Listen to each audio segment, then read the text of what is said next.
अब बताते हैं कि गुट निरपेक्ष आंदोलन बेसिकली क्यों प्रासंगिक है या उसकी प्रासंगिकता क्या है। इन सभी चेहरों को तो पहचानते ही होंगे। हाँ, किनका? Justin Trudeau. देखिए, आप सुनिए, हेडिंग डाली सबसे पहले कि गुटनिरपेक्ष आंदोलन की प्रासंगिकता। गुटनिरपेक्ष, हाँ, गुटनिरपेक्षता की प्रासंगिकता। गुटनिरपेक्षता की प्रासंगिकता। प्रासंगिकता जब पूछा जाए तो प्रासंगिकता का मतलब होता है कि आज के समय में ये कैसे महत्वपूर्ण है। तो गुटनिरपेक्षता की प्रासंगिकता। और याद रखिएगा, ये प्रासंगिकता शब्द यूपीएससी का पसंदीदा शब्द है।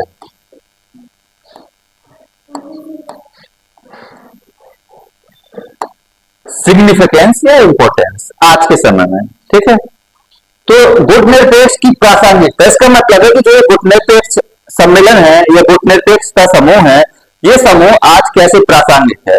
इसके पहले हमने आपको बताया था कि पंचशील की प्रासंगिकता। पंचशील किन मुद्दों को सुलझा सकता है। उसमें आपने देखा राजनीतिक मुद्दे, सामाजिक मुद्दे, आर्थिक मुद्दे, सामरिक मुद्दे और बहुत सारे ऐसे मसले थे जिसमें वास्तव में पंचशील महत्वपूर्ण भूमिका निभा सकता है। ठीक उसी प्रकार से गुटनिरपेक्ष भी बहुत महत्वपूर्ण भूमिका निभा सकता है। किस संदर्भ में? पहला पॉइंट लिखिएगा, वाना समस्या, WANA। इसके बाद इनका फुल फॉर्म लिख लीजिएगा। WANA ये है, क्या लिख लीजिएगा? West Asia North America. West Asia North America. सुना है इस समस्या के बारे में? दोनों क्षेत्र के बारे में तो सुना ही होगा। देखिए, वेस्ट एशिया, तो ये क्या हो गया? West Asia. और ये क्या हो गया? North America.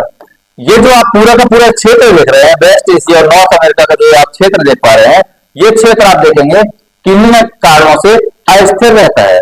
यहां पर आप देखेंगे ऐसी घटनाएं होती हैं, या तो तख्त पलट हो रहा है, या हिंसा हो रही है, या गृह युद्ध चल रहा है, या फिर अकाल पड़ा हुआ है। कुछ ना कुछ यहाँ समस्या आपको दिखाई देगी। इसलिए इस पूरे क्षेत्र को कहा गया वाना क्षेत्र। यानी ये वाना क्षेत्र जो है, ये बेहद सेंसिटिव क्षेत्र है और यहाँ पर अनेक प्रकार की राजनीतिक, सामाजिक, सांस्कृतिक समस्याएं चलती रहती हैं। इसलिए इस पूरे क्षेत्र को एक नाम दिया वाना क्षेत्र। और इस वाना क्षेत्र के अधिकांश देश या कहिए सभी देश गुटनिरपेक्षता के सदस्य हैं। इसका मतलब है कि हमने ये कहा है कि गुटनिरपेक्ष में हम दो देशों के बीच की बात तो नहीं उठा सकते हैं, लेकिन एक पूरा का पूरा क्षेत्र अगर किसी समस्या से जूझ रहा है तो उसको तो दूर कर सकते हैं ना। तो ये बाना क्षेत्र पूरा एक क्षेत्र है, इसमें बहुत सारे देश आते हैं, पूरे गल्फ के कंट्री आते हैं, साथ में यहाँ पर इजिप्ट हो गया, ये सब चाड हो गया, ये सब देश भी आते हैं। तो हम इस समस्या से निपट सकते हैं ना। यहाँ की समस्याओं को लेकर जो मुद्दे हैं उस पर तो बात कर सकते हैं ना, कि आखिर अरब स्प्रिंग क्यों होती है, कि आखिर यहाँ पर ऐसे तख्त पलट क्यों हो रहे हैं, लोगों का क्यों नहीं यहाँ विश्वास है सरकार पर, क्यों यहाँ पर लोकतंत्र नहीं स्टेब्लिश हो पा रहा है। इन सब चीजों पर तो बात की जा सकती है ना, एक साथ पूरे समूह में मिलकर। जैसे मान लीजिए समस्या सिर्फ आपके घर में है, आपके पड़ोसी से, बगल वाले से, तो आप सुलझाएंगे नहीं, ये तो कह दिया। लेकिन अगर आपका पूरा मोहल्ला का मोहल्ला विवादित है किसी कारण से, तब तो उसको एक साथ मिलकर सुलझाया जा सकता है मामले को। कुछ ना कुछ तो मामला होगा, आप सभी लोग एक साथ मिलेंगे एक मंच पर, तो समस्या बताएंगे। वो कहेंगे हमें वो पसंद नहीं है, वो ऐसा कह रहे थे। दूसरा रहेगा कि तुम्हारे बारे में ऐसी बात करते हैं, इन्हें बताया था कि तुम ऐसे हो। तब जाकर तो सामने बात साफ साफ आएगी कि आखिर समस्या क्या है। तो इस पूरे बाना क्षेत्र की जो समस्या है उसको हम इससे सुलझा सकते हैं। आगे समझ में? एक क्वेश्चन लिख लीजिएगा। क्वेश्चन लिखिएगा, बाना समस्या, बाना समस्या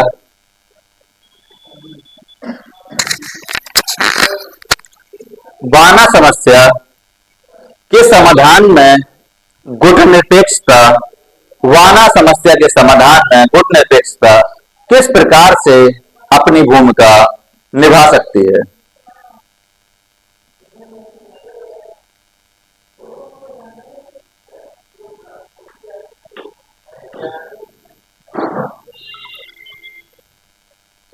समझ में आ गया? तो वाना समस्या क्या समझ में आ गया। इसी प्रकार से इस क्षेत्र में भी क्राइसिस है पूरा।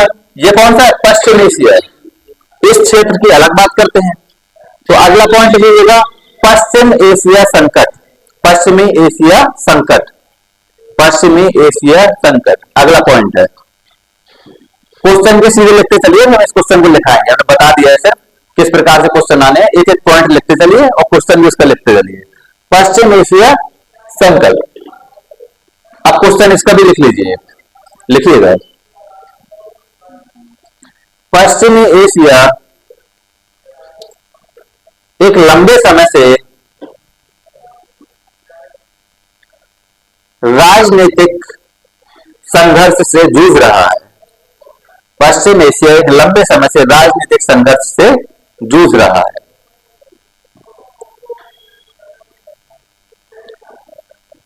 गुटनिरपेक्षता किस प्रकार से, गुटनिरपेक्षता किस प्रकार से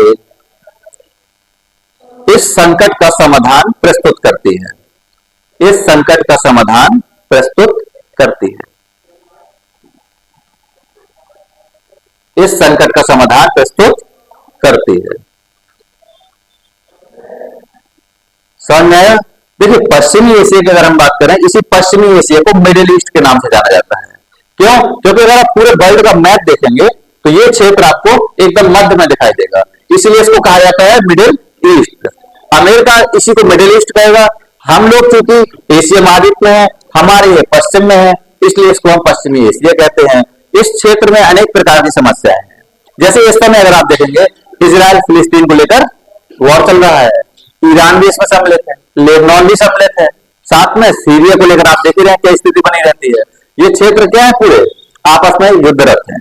तो ऐसी स्थिति में एक अगर देखा जाए तो गुटनिरपेक्ष सम्मेलन अगर होता है तो उस पर सभी देश आएंगे, तो आपस में क्या मामला सुलझा नहीं सकते हैं, सुलझा सकते हैं, क्योंकि ये क्षेत्र का समाधान करता है। बस इसमें यह कहा गया था कि अपने जो पर्सनल मैटर है उसको नहीं बताना, क्योंकि अधिकांश जगह आप देखिएगा किसी के घर जाते हैं, मान लीजिए पार्टी में गए किसी के यहाँ, तो वहां पर्सनल मैटर शेयर करने लगते हैं, है ना, कि बड़ा बड़ा पर्सनल बात है।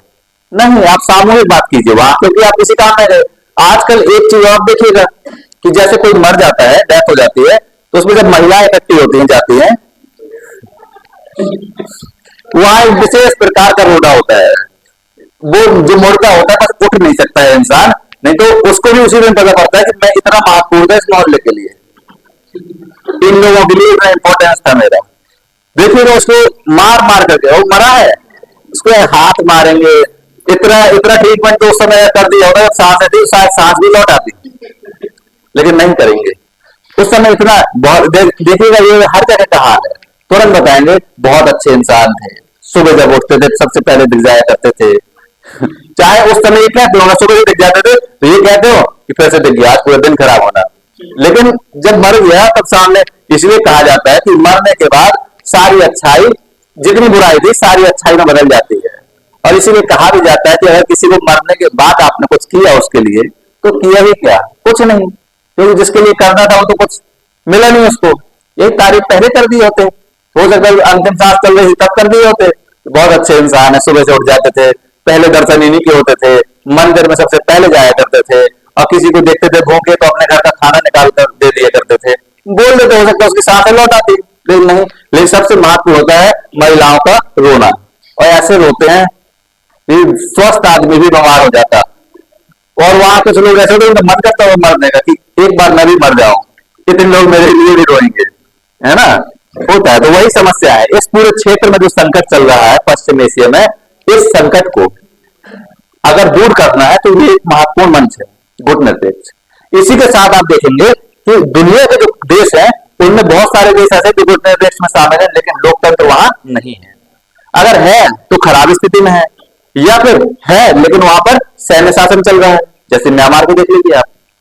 ऐसी स्थिति में अगर भारत, जो कि दुनिया का सबसे बड़ा लोकतंत्र है, अगर भारत इसमें शामिल है तो भारत ये तो कह सकता है कि तुम लोग ये समझो कि देखो मैं जब इतना बड़ा देश 140 करोड़ की आबादी लेकर लोकतंत्र रह सकता हूं, तो तुम लोग तो मोटी मोटी से हो, क्या तुम लोग लोकतंत्र नहीं रह सकते हो? वो कहेंगे नहीं, हमारे यहाँ तानाशाही चल रही है। लोगों कहेंगे कि देखो लोकतंत्र में जो मजा है वो इसमें नहीं है। समझ आ गया? ये चीजें आप बता सकते ना। कभी कभी क्या होता है ना, कोई चीज हम इसलिए नहीं अपनाते हैं क्योंकि हमें उसका महत्व नहीं पता होता है।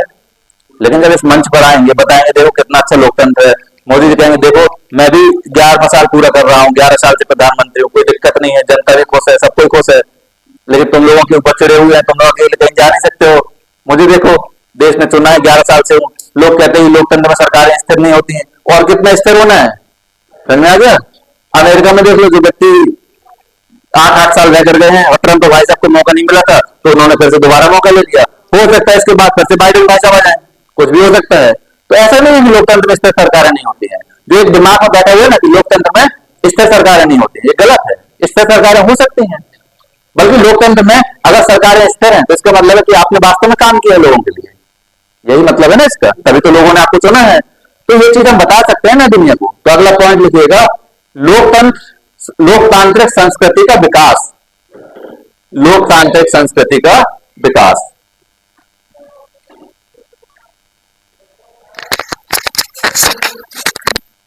लोकतांत्रिक संस्कृति का विकास हो गया। अगला लिखिएगा, अच्छा इसका क्वेश्चन लिख लीजिएगा, सबके क्वेश्चन लिखते चलिएगा, इनको आपको करना है, ठीक है। एक दो हम करा देंगे, जो बताइएगा, एक ही कराएंगे सिर्फ। लिखिएगा लोकतांत्रिक संस्कृति के विकास में, लिखिएगा गुटनिरपेक्षता। गुटनिरपेक्षता में सम्मिलित देशों में, गुटनिरपेक्षता में सम्मिलित देशों में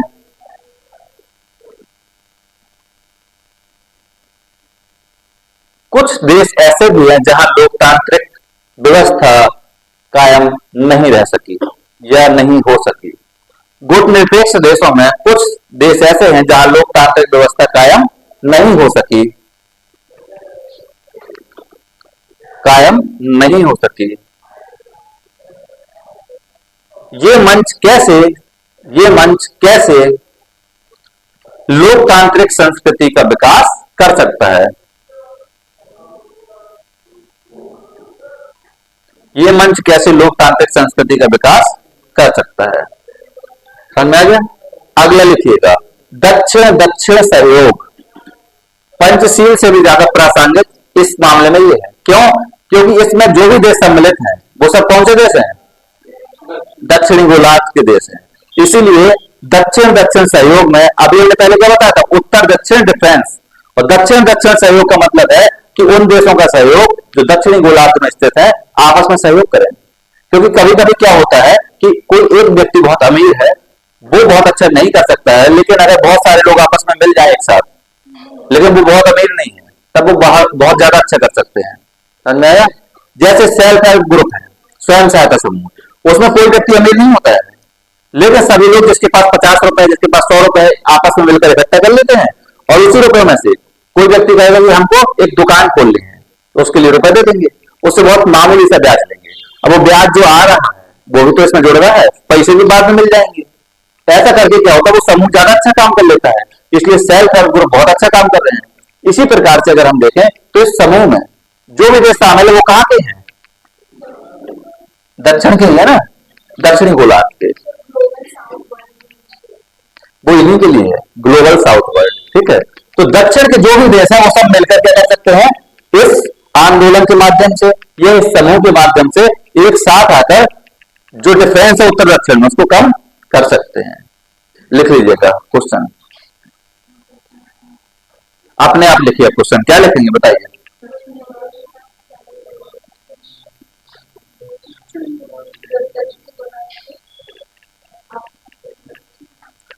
बस इतना बता दिया, उसी ट्रैक पर चल रहा है एकदम। जो पहला क्वेश्चन है उसी को सोचा होगा कि इसी में बस वर्ड चेंज कर देंगे, ऐसा नहीं होता है। इसमें लिखना है कि उत्तर दक्षिण डिफरेंस को कम करते हुए, उत्तर दक्षिण डिफरेंस को कम करने में किस प्रकार से ग्लोबल साउथ, जो वर्ड यूज किया ग्लोबल साउथ या फिर दक्षिण दक्षिण सहयोग महत्वपूर्ण भूमिका निभा सकता है, ठीक है। लिखिएगा उत्तर दक्षिण विभेद को कम करने में, उत्तर दक्षिण विभेद को कम करने में, उत्तर दक्षिण विभेद को कम करने में किस प्रकार से गुटनिरपेक्ष समूह के सदस्य, किस प्रकार से गुटनिरपेक्ष समूह के सदस्य दक्षिण दक्षिण सहयोग के माध्यम से दक्षिण दक्षिण सहयोग के माध्यम से इस अंतराल को भर सकते हैं, इस अंतराल को भर सकते हैं।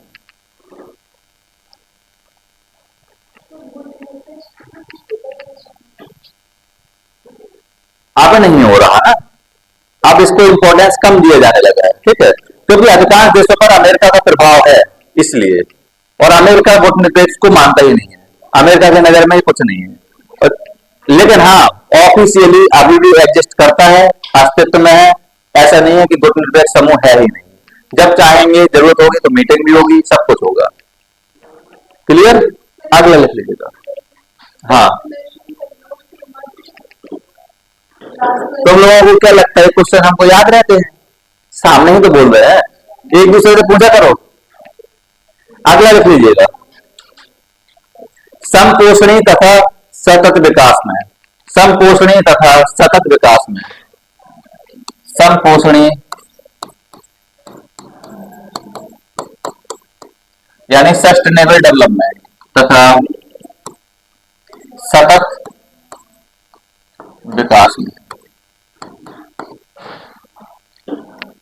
देखिए, संपोषणी विकास, सतत विकास, इसका सिर्फ एक ही मतलब होता है कि ऐसा विकास करेंगे जिसमें हमारी जो आने वाली पीढ़ी है उसको हम बेहतर एनवायरनमेंट दे पाए, बेहतर पर्यावरण दे पाए।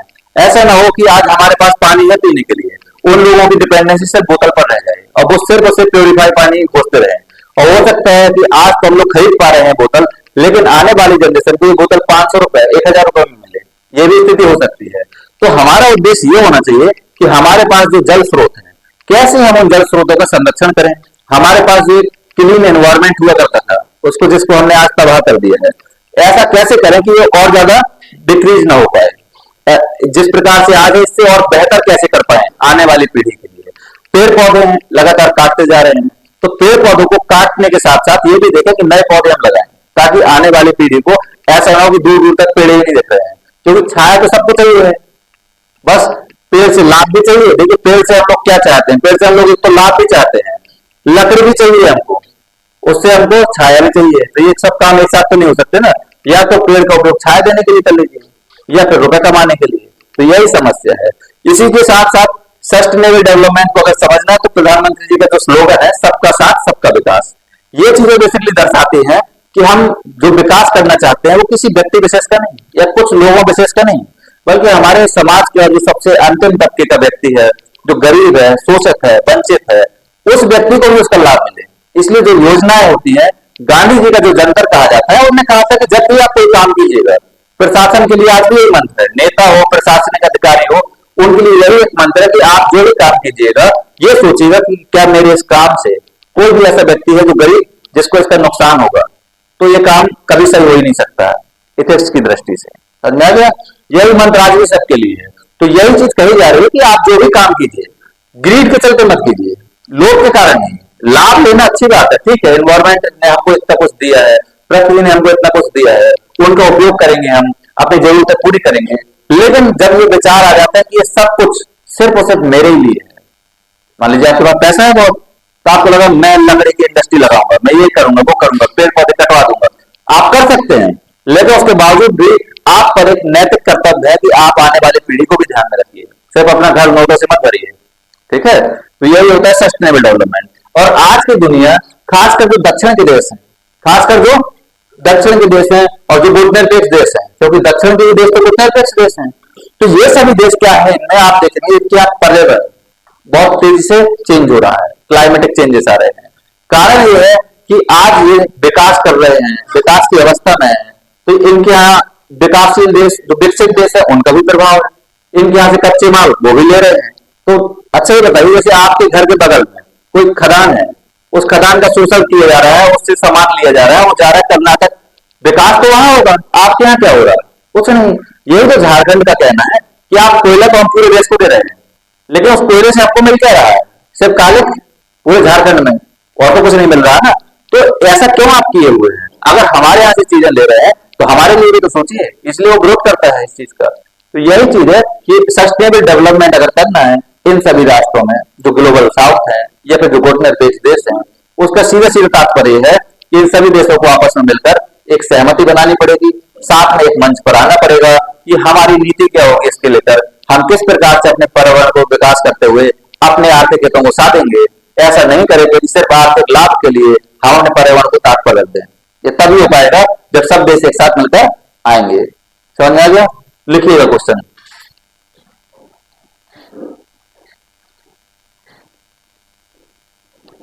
लिखिएगा, वर्तमान विश्व में पर्यावरण का क्षरण एक बड़ी चुनौती बना हुआ है। वर्तमान विश्व में पर्यावरण का क्षरण एक बड़ी चुनौती बना हुआ है।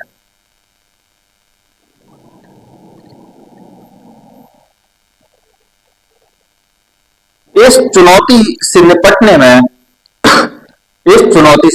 में गुटनिरपेक्ष समूह कैसे अपनी भूमिका अदा कर सकता है? कैसे अपनी भूमिका अदा कर सकता है?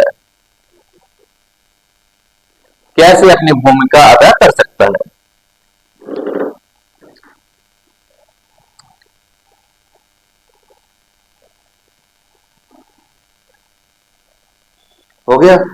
इससे कई सारे क्वेश्चन पूछ सकता है। मान लीजिए पूछ लेगा कि इस जैसे आप देखते हैं कोई भी बीमारी होती है, मैक्सिमम संभावना इन्हीं देशों में से कहीं उत्पन्न होती है, चाहे वो मार्स वायरस हो, सार्स वायरस हो, कुछ भी हो, इन्हीं देशों से आता है, अफ्रीका, लीबिया, इन सब देशों से।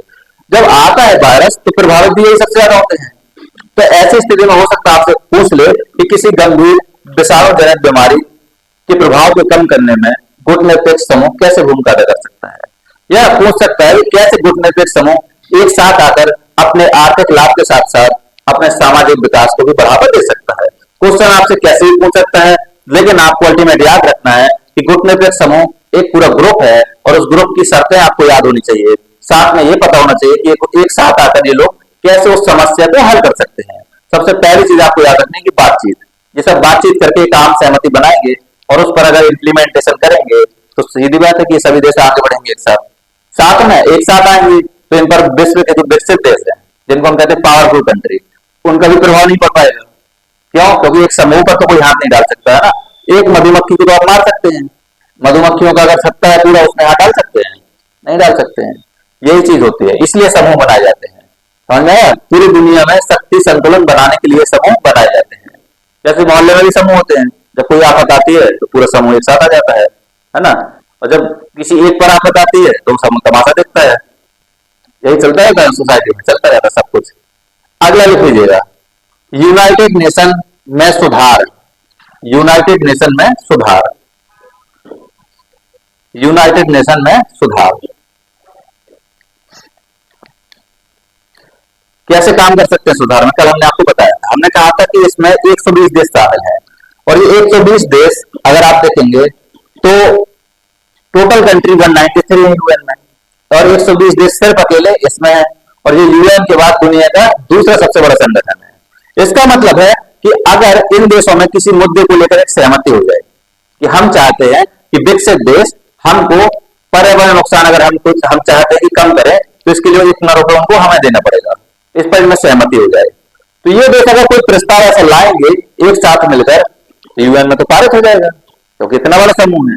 समझ आया? और विकसित देशों पर भी इसका दबाव बनेगा, क्योंकि विकसित देश क्या करते हैं, पर्यावरण के प्रदूषण में सबसे आगे हैं। और आज से नहीं, आज से 200 वर्षों पहले से, जब से औद्योगिक क्रांति हुई थी, उस समय से देखिए पूरा यूरोप उसने पेड़ पौधों को इस प्रकार से काटा है अपने इंडस्ट्री को बढ़ाने के लिए, कि संसाधनों का इस प्रकार से दोहन किया है कि आज विकास तो कर लिया है, लेकिन पर्यावरण में अनेक प्रकार की समस्याएं भी उसमें दे दी हैं। और वही यूरोप है जिसने इतना विकास किया, पूरे पर्यावरण का क्षरण किया, लेकिन लास्ट में आकर क्या कहता है कि चलो हम मिलकर एक सम्मेलन करते हैं 1972 में, और सम्मेलन में कहता है कि हमको पर्यावरण का नुकसान कम करना चाहिए। जैसे कोई एक व्यक्ति है 100 खून करने के बाद आए और किसी छोटे बड़े चोर से कहे कि अब हम लोगों को चोरी नहीं करनी चाहिए, तो कैसा लगेगा? अजीब लगेगा ना, कि ज्ञान भी कौन दे रहा है जिसमें 100 लोगों को मारा हुआ है, वो कह रहा है कि चोरी कम करे, जबकि हम चोरी किस लिए करते थे? पेट भरने के लिए। हालांकि गलत तो दोनों है, चोरी भी गलत है, हत्या भी गलत है, दोनों ही अपराध है, लेकिन एक गुनहगार व्यक्ति जब छोटे क्रिमिनल को समझाए तो अजीब लगता है। इसी प्रकार से जब यूरोप के देशों ने शोषण किया अपने संसाधनों का, इतना ही नहीं हम जैसे उपनिवेशों से भी संसाधन ले जाकर वहां जलाए, शोषण किया, सब कुछ किया, उस समय तो इनको ये नैतिकता बिल्कुल याद नहीं आई। जब खुद विकास की बुलंदियों पर बैठे हुए हैं, ये चाहते हैं कि अब कोई देश हमारे बराबर ना आए, आसपास ना आए, तो इसलिए दूसरों को उपदेश दे रहे हैं कि देखो सब मोह माया है। आजकल देखे होंगे ना, बहुत बड़े प्रवचक हैं जो कथा प्रवचक वगैरह, सब मोह माया है। लेकिन हमको क्या चाहिए? नई फरारी चाहिए, मर्सिडीज चाहिए, नए आईफोन चाहिए है, आसपास गनर चाहिए, बाकी सब मोह माया है। ये हो रहा है तो अजीब लगता है ना। ऐसे लोगों को फॉलो करेगा? नहीं करेगा, क्योंकि रियलिटी आप जानते हैं, वो फॉलोअर नहीं होते हैं, वो फेक फॉलोअर होते हैं। समझाया? वो ट्विटर में ट्रेंडिंग में ला देते हैं, ट्रोल कर देते हैं, सब चीजें करते हैं। ये रियलिटी है कि आप उसको मानिए। जो देखिए, मोह माया के खिलाफ अगर उपदेश देना है तो सबसे पहले आप भी इसको त्याग कर दीजिए। आप अपने घर से निकल जाइए, जंगल में बैठिए, एक आश्रम में बैठिए, पेड़ पौधे के नीचे बैठिए, फिर आप खूब दीजिए, सुनेंगे आपको लोग। लेकिन जब आप दिन रात मोह माया के चक्कर में है तो फिर आप दूसरे को कहेंगे, वो क्यों कहते हैं? ताकि आप कंपटीटर न बन जाए उनके। समझाया? कंपटीशन खत्म करना चाहते हैं, इसलिए ऐसे लोगों से सावधान रहिए। कुछ आपको ही मिलेंगे, कहेंगे यार तैयारी मत करो, कोई फायदा नहीं है इससे। तो समझ जाइएगा वो क्या करना चाहते हैं, कंपटीशन कम करना चाहते हैं। इसलिए बिल्कुल डिमोटिवेट नहीं होना है। कोई ये कहे कि तैयारी मत करो, कहना ठीक है आप ही से शुरुआत करते हैं, आप बंद कर दो, उसके बाद फिर हम आ जाएंगे पीछे पीछे। जितने साल आपने किया उतने तो हम करें, कम से कम इतना बोल दीजिए, जितने वर्ष आपने तैयारी की उतने वर्ष तो कम से कम करिए, उसके बाद हम भी बंद कर देंगे। तो वो समझ जाएगा कि अब इनसे बात करने लायक है नहीं, है ना। तो यही सारी समस्याएं हैं कि यूरोप ने जिसने पूरी दुनिया को तबाह किया, अमेरिका जिसने हर जगह बारूद के बीज बो दिए, वही अमेरिका कहता है कि दुनिया में शांति स्थापित करनी है, और वही यूरोप कहता है कि प्रदूषण नहीं करना है हम लोगों को। और किन से कहता है? भारत, अफ्रीका के कमजोर गरीब देशों से, जिनने बेचारों ने छोटा थोड़ा सा कोयला जलाया है, उनको कहता है कि तुम लोग कोयला मत जलाओ, इससे धुआं निकलता है, इससे ग्लोबल वार्मिंग होती है, इससे पूरी दुनिया गर्म हो जाएगी। अब वो कहीं इतनी बड़ी समस्या है? कहते हाँ। अब बताइए, ठीक है चलिए वो न जलाएंगे, उनको पैसे तो दीजिए, उनको तकनीक तो दीजिए। अगर आप ये कह रहे हैं कि कोयला मत जलाओ, ठीक है मंजूर है, लेकिन आप उनको माइक्रोवेव तो दीजिए, तब तो वो कोयला नहीं जलाएंगे। आप उनको यूरेनियम तो दीजिए, उनके थर्मल पावर प्लांट लगाइए, उनके यहाँ बिजली जब रहेगी तो वो क्यों कोयला जलाएंगे फालतू?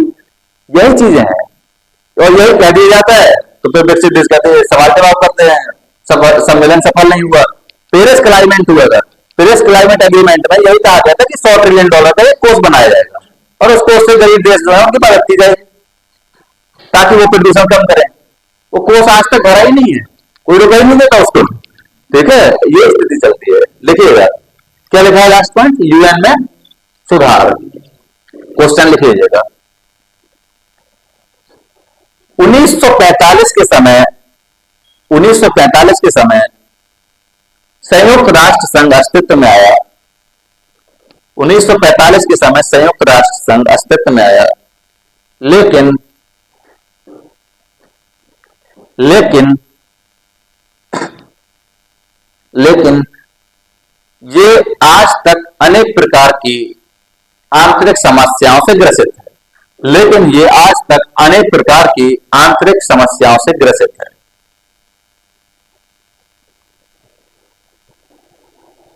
आगे लिखिएगा, यूएन के सुधारों में गुटनिरपेक्षता किस प्रकार से अपनी भूमिका निभा सकता है? यूएन के सुधारों में गुटनिरपेक्षता किस प्रकार से अपनी भूमिका निभा सकता है? हाँ, इसी में लिखना है। यूएन में सुधारों में गुटनिरपेक्षता किस प्रकार से अपनी भूमिका निभा सकता है? पहले समझ लीजिए इसको लिखाते हैं, इस वाले पे इंपॉर्टेंट है, पूछा जाएगा आपसे। देखिए सबसे पहली चीज है यूएन कब बना। यूएन ऐसे समय में अस्तित्व में आया, इसके पहले हुआ करता था लीग ऑफ नेशन, जिसको कहते थे राष्ट्र संघ। ये राष्ट्र संघ में पूरी दुनिया सम्मिलित नहीं थी। राष्ट्र संघ को लाया गया था पहले विश्व युद्ध के बाद। पहला विश्व युद्ध चूंकि यूरोप में केंद्रित था, हालांकि सेकंड भी था, लेकिन सेकंड का केंद्र आपको पता है कि जापान तक हो गया था, यानी एशिया में गिरफ्त में था। लेकिन जो फर्स्ट वर्ल्ड वॉर था ये बेसिकली मूल रूप से यूरोप में केंद्रित था। तो प्रथम विश्व युद्ध से जो विनाश हुआ, जो सर्वनाश हुआ, उसके बाद देशों को लगा क्यों ना एक ऐसा समूह बनाया जाए, क्योंकि लड़ाई में विवाद तब होता है ना, हिंसा, जब आप बातचीत नहीं कर पाते हैं। मान लीजिए दो चार दोस्तों के बीच विवाद है, लेकिन वो एक जगह मिलकर अगर बातचीत के माध्यम से विवाद सुलझा लेते हैं तो विवाद दूर हो जाता है। लेकिन पहले विश्व युद्ध के बाद ये हुआ, कहा कि एक सम्मेलन करते हैं, एक संघ बनाते हैं जिसका नाम था यूनाइटेड, जिसका नाम था league of nation. League of nation को हिंदी में कहते हैं राष्ट्र संघ। इस संघ में समस्या ये थी कि जो देश युद्ध लड़े हुए थे उनमें से बहुत सारे देश शामिल नहीं थे, अमेरिका इसमें शामिल नहीं था। और जो देश शामिल थे उन देशों में से ब्रिटेन और फ्रांस, ये दो देश बहुत मजबूत थे। अब ये बताइए कि किसी पार्टी में आप जाए, वहां विधायक और सांसद बैठे हुए हैं और वहां आप लोग भी पहुंच जाए, फिर भाव किसका रहने लगा? आप लोग खूब चर्चा कीजिए अच्छे अच्छे मुद्दों पर। आप मुद्दा सोच रहे हैं सामाजिक मुद्दा, अपने तालाब बनवाना है, अपने स्कूल सही कराना है। विधायक जी ने कहा कि शराब की दुकान को पीछे कर देंगे, सांसद जी ने कहा हाँ हाँ, तो आपके मुद्दे गए। यही हुआ लीग ऑफ नेशन में। हुआ ये कि ब्रिटेन और फ्रांस दो महत्वपूर्ण देश थे और मजबूत देश थे उस समय, अन्य जो देश थे उनके पीछे मजबूत देश थे, तो इन्हीं की बात मानी जाती थी, फाइनली फैसला यही लोग करते थे और वे शांत हो जाते थे इनके सामने। इस कारण से एक मनमुटाव हो गया सभी देशों में, और इस मनमुटाव का परिणाम यह हुआ कि आगे जाकर दूसरे विश्व युद्ध को भी झेलना पड़ा। अगर बातचीत हुई नहीं, अधिकांश समय मीटिंग होती ही नहीं थी, इसने ब्रिटेन और फ्रांस ने जो कह दिया वही बात मान ली जाती थी। साथ में जापान जैसे देशों की ओर इसका प्रभाव पड़ने लगा, तो कुल मिलाकर पूरा समूह लड़ता आ गया। तब सेकेंड वर्ल्ड वॉर हुआ, उससे भी बड़ी तबाही हुई सेकेंड वर्ल्ड वॉर में। तब सब देश सीरियस हुए, का नहीं, अब ये महत्वपूर्ण मामला है, एक ऐसी संस्था बनानी है जिस संस्था के द्वारा पूरे विश्व को शांति बनाई जा सके, और ये संस्था बनी यूनाइटेड नेशन। ये बनी जिसका नाम है यूनाइटेड नेशन 1945 में। ये वही दौर है जिस समय अमेरिका के द्वारा जापान पर दो बड़े परमाणु बमों का प्रयोग किया गया था, उसके बाद शांति हुई, है ना। शांति से पहले सनाता रहता है और जब धमाका होता है उसके बाद शांति की बात होती है, दो ही समय होती है। तो जब ये समूह बना तो इस समूह में उस समय देखा गया कौन से देश पावरफुल है, कौन कमान संभाल सकता है। एक आंदोलन होता है, उसमें एक दो लीडर आपको बनाने पड़ते हैं। क्यों? क्योंकि आपको बात रखनी है अगर किसी के सामने, तो सब लोग तो जाएंगे नहीं, तो इसलिए आपको एक आंदोलन के लीडर बनाने पड़ते हैं। तो उस समय नगर में कौन से देश थे? अमेरिका, ब्रिटेन, फ्रांस, चाइना उस समय नहीं था नगर में, ध्यान रखिएगा। कौन कौन? अमेरिका, ब्रिटेन, फ्रांस, रूस, ये देश थे। इनने का एक काम करते हैं, एक संस्था को बनाते हैं, उस संस्था के कई सारे पार्ट्स बनाते हैं, 6 घटक बनाए। सामाजिक आर्थिक परिषद को आप जानते हैं, जिसके बाद जनरल काउंसिल होती है, सुरक्षा परिषद होती है, सांस्कृतिक आर्थिक परिषद, इस तरह 6 स्तंभ है उसके, ये आप पढ़िएगा यूएन के कितने पिलर हैं। ये सब मिलकर अलग अलग काम है। इनमें से एक है जिसको हम कहते हैं जनरल असेंबली। जनरल असेंबली में हर देश के लोग पहुंचते हैं सामान्य रूप में, किस प्रकार से, जैसे हम विधायक सांसदों को भेजते हैं असेंबली में, वो बैठकर बातचीत करते हैं। लेकिन एक संस्था है जिसका नाम है सुरक्षा परिषद। कहा कि सुरक्षा का सवाल है पूरी दुनिया में, और सुरक्षा तो वही लोग दे सकते हैं जो मजबूत होंगे। ये मजबूत देश कौन से थे? ब्रिटेन, फ्रांस, अमेरिका, रूस, और साथ में इसको आने वाले समय में चाइना को शामिल कर लिया। कहा हम देश हैं, हम लोग भी पूरी दुनिया में सुरक्षा की बात कर सकते हैं। कहीं पर अगर अटैक हुआ है, कोई देश लड़ रहे हैं आपस में, अगर उनको रोकना है तो हम ही लोग रोक सकते हैं सेना के माध्यम से। कहा ठीक है, उस समय बात सही कि यही ताकतवर है। लेकिन जिस समय चाइना को शामिल किया तब हमें समझ में आ गया कि ये सब एक मिलीजुली साजिश है। भारत को शामिल ना करना और चाइना को शामिल कर लेना, ये सब एक मिलीजुली साजिश है, सब हित साधने की कोशिश है। और इस सम्मेलन हुआ, यूनाइटेड नेशन चलता रहा लगातार। हालांकि यूएन की सबसे बड़ी उपलब्धि यही है कि आज तक तीसरा विश्व युद्ध नहीं हुआ। ये बहुत बड़ी बात है। कोई पूछे कि यूनाइटेड नेशन की सबसे बड़ी उपलब्धि क्या मानते हैं? कई लाख समस्या हो सकती हैं, लेकिन ये बात सच है कि तीसरा विश्व युद्ध दुनिया में नहीं हुआ है, तो इसका श्रेय यूएन को ही जाता है। क्योंकि कम से कम मिलते तो हैं, इंटरनेशनल स्तर पर सभी देश मिलते हैं, समझाते हैं, बातचीत होती है, जो मुद्दे हैं अंतरराष्ट्रीय स्तर के हर मुद्दे पर। तो इसको लेकर अब सवाल यह है कि इतने वर्ष हो चुके हैं यूएन को बने हुए, क्या आज भी सिर्फ 5 देशों के हाथ में ये पावर होनी चाहिए, वीटो पावर? क्योंकि आज तो भारत भी ताकतवर है, जापान भी पर्याप्त अच्छी स्थिति में ताकतवर है, जर्मनी भी अच्छी स्थिति में, ब्राजील भी अच्छा काम कर रहा है, तो हम इनको निगलेक्ट कैसे कर सकते हैं? यानी कि इसकी संख्या बढ़ाइए। यूएन में सुधार का मतलब है मेनली सुरक्षा परिषद में सुधार। समझा गया पूरा कॉन्सेप्ट? कोई दिक्कत? तो यूएन में सुधार का मतलब सुरक्षा परिषद में सुधार, क्योंकि सुरक्षा परिषद का मतलब है जैसे आपके घर में आपसे ही बातचीत की जाती होगी जब कोई चीज खरीदनी है, की जाती है, लेकिन आपके हाथ में पैसे नहीं है, तो फैसला कौन लेता है? पिताजी। उनने जो डन कर दिया वही डन हो गया एकदम। तो उनके हाथ में क्या है, वीटो है। आपके बड़े से बड़े फैसले को कुछ सेकंड में रोक सकते हैं। आपने कहा कि हमें एक फोर व्हीलर चाहिए, उनने कहा नहीं, वीटो लग गया, खत्म। अब आप कुछ नहीं कर सकते। ये वीटो पावर किसके हाथ में है, आपके घर में, है ना। हाँ, कुछ लोग ये कहने लगते कि अब देखो हमारी उम्र हो गई है पर्याप्त, अब हम बराबर का हमारा हिस्सा दे दीजिए। देखिए हिस्सा नहीं, हिस्से से बेदखल कर देंगे, कुछ नहीं मिलेगा, जाओ भटको, है ना। कभी मांग कर देखिएगा, आपको भी यही डायलॉग मिलेगा, कहिएगा आप हमारा हिस्सा दे दीजिए जो हमारे हिस्से में आता हो। वह हिस्सा कुछ नहीं है। जब तक हम इस धरती पर है सब कुछ हमारा है, तब तक किसी भी समय बेदखल कर सकते हैं।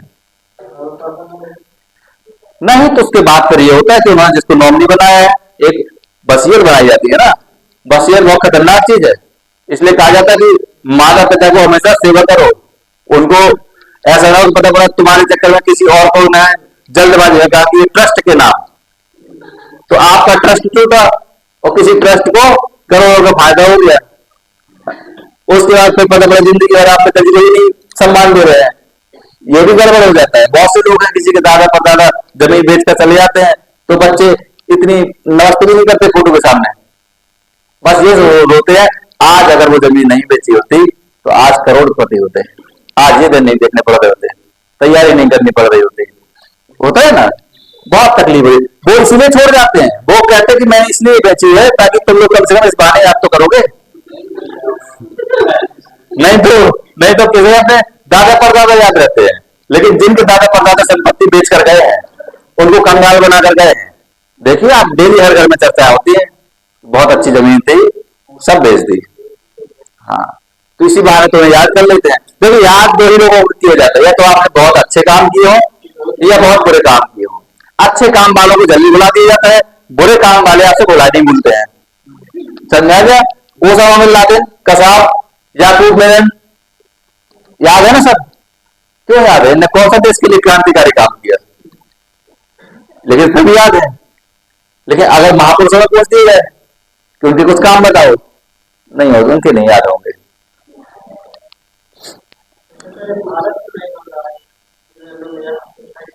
कौन, कभी सारे देश सहमत नहीं होते, वो दिखावा है। देखिए चाइना चाइना बिल्कुल पसंद नहीं करेगा बराबर की सीट में बैठाना। चीन लग रहा होगा कि एकमात्र बैरियर है, नहीं गलत बात है। पूरी दुनिया के हर देश बैरियर है, कोई कभी चाहता ही नहीं कि आप आ जाए। एक बात बताइए, जैसे मान लीजिए हमारे हाथ में कोई चीज है, हम 3 लोगों के हाथ में है, आपको अपने ग्रुप में शामिल करना, लेकिन हमें पता है कि आपकी किसी एक से बुराई है और वो आपको शामिल नहीं होने देगा, तो हम तो अच्छे बने रहेंगे ना आपके लिए, क्योंकि हमें पता है कि वो पर्याप्त रोकने के लिए आपको वीटो लगा देगा तुरंत। समझे, यही दुनिया खेल खेलती है, सब देश करते हैं। भारत शामिल हो जाएगा तो ऐसा नहीं कि बार बार किसी को नहीं सबको बना दो मेंबर, ऐसा नहीं है, करना पड़ता है, यही पॉलिटिक्स होती है। ठीक है, आइए लिखिए, इसी क्वेश्चन को लिखा देते हैं आपको, लिखिए।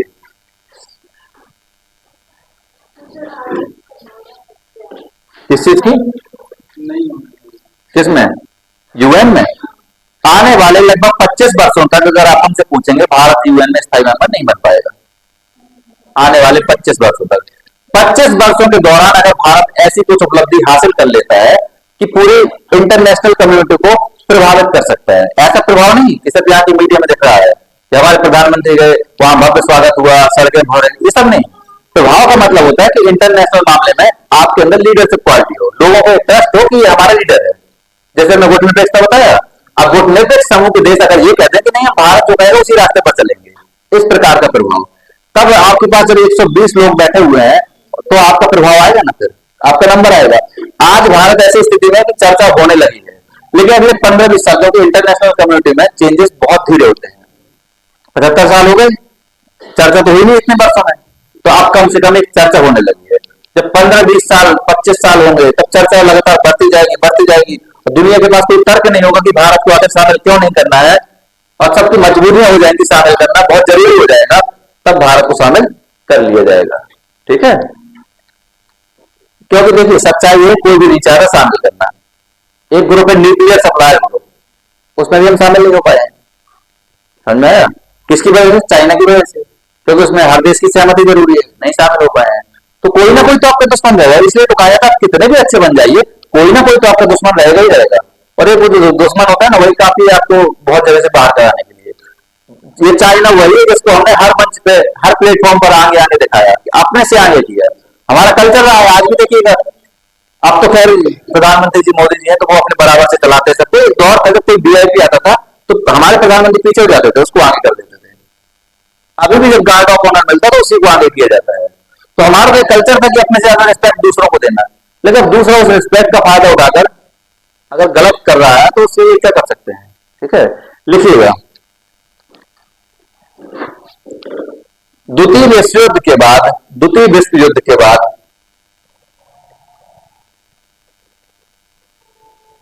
विश्व शांति के लिए, द्वितीय विश्व युद्ध के बाद विश्व शांति के लिए यूनाइटेड नेशन जैसी संस्था का गठन किया गया। विश्व शांति के लिए यूनाइटेड नेशन जैसी संस्था का गठन किया गया।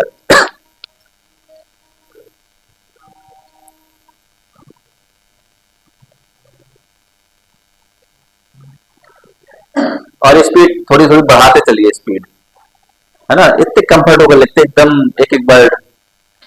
यूनाइटेड नेशन का गठन किया गया। आगे लिखिएगा। यूनाइटेड नेशन की प्रमुख संस्थाओं में, यूनाइटेड नेशन की प्रमुख संस्थाओं में सुरक्षा परिषद विशेष स्थान रखती है।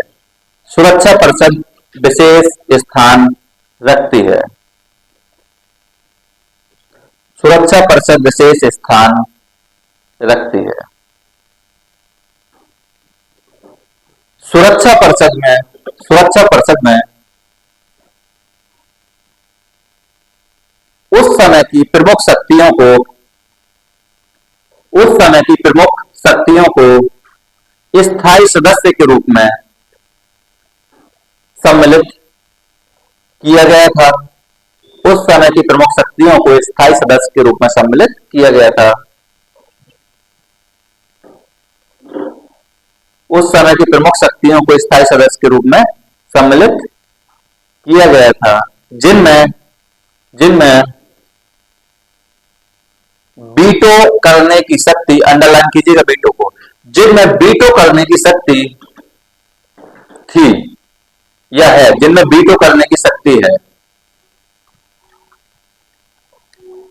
फुल स्टॉप लगाकर आगे लिखिएगा। उस समय अमेरिका, रूस,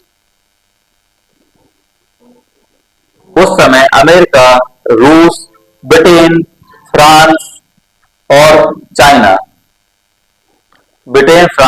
चाइना, इसके स्थायी सदस्य बने।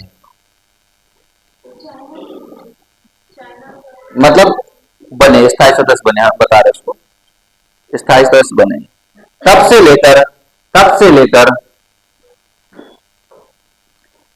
लेकर 7 दशक बीत चुके हैं।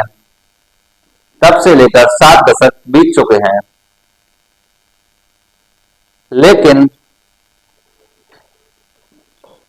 इस संस्था में ना तो कोई सुधार हुआ है, और ना ही सुधार के प्रयास किए गए हैं। ना तो सुधार हुआ है और ना ही सुधार के प्रयास किए गए हैं। तो देखिए, ना तो इसमें सुधार हुआ है और ना ही सुधार के प्रयास किए गए हैं, जबकि समय कितना बीत चुका है, 7 दशक से अधिक का समय। लेकिन आज की स्थिति वो नहीं है जो 1945 में थी। आज आप देखेंगे बहुत सारे